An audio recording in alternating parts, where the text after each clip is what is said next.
ইসলামাবাদে Iran ও যুক্তরাষ্ট্রকে আলোচনায় বসানোর চেষ্টা করছে পাকিস্তান, কিন্তু দুই পক্ষই পরস্পরের বিরুদ্ধে যুদ্ধবিরতি লঙ্ঘনের অভিযোগ তুলছে। এই পরিস্থিতিতে মধ্যস্থতাকারী হিসেবে পাকিস্তানের নিরপেক্ষতা নিয়ে কূটনৈতিক মহলে প্রশ্ন উঠতে শুরু করেছে।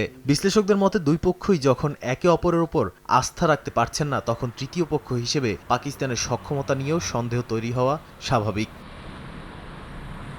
কিছু পর্যবেক্ষক মনে করছেন পাকিস্তান এই মধ্যস্থতার মাধ্যমে আঞ্চলিক কূটনীতিতে নিজেদের অবস্থান শক্ত করার চেষ্টা করছে। তবে সমালোচকদের মতে এটি বাস্তবসম্মত শান্তি উদ্যোগের চেয়ে রাজনৈতিক প্রভাব বিস্তারের কৌশলও হতে পারে। এই দ্বৈত ধারণা পাকিস্তানের ভূমিকা নিয়ে আরও বিভ্রান্তি তৈরি করছে।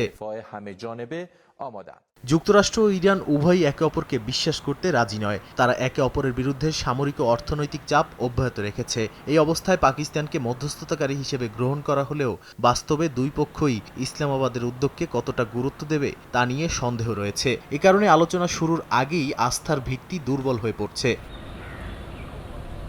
ইরানের আলোচনায় না আসার ইঙ্গিত এবং যুক্তরাষ্ট্রের কঠোর অবস্থানে পুরো প্রক্রিয়া অনিশ্চয়তায় পড়েছে। পাকিস্তানের উদ্যোগ যদি ব্যর্থ হয়, তাহলে আঞ্চলিক কূটনীতিতে তাদের মধ্যস্থতাকারীর ভূমিকা আরও প্রশ্নবিদ্ধ হতে পারে। এখন মূল প্রশ্ন হলো, এই উদ্যোগ কি সত্যিকারের শান্তির পথ খুলবে, নাকি কেবল নতুন কূটনৈতিক অচলাবস্থা তৈরি করবে?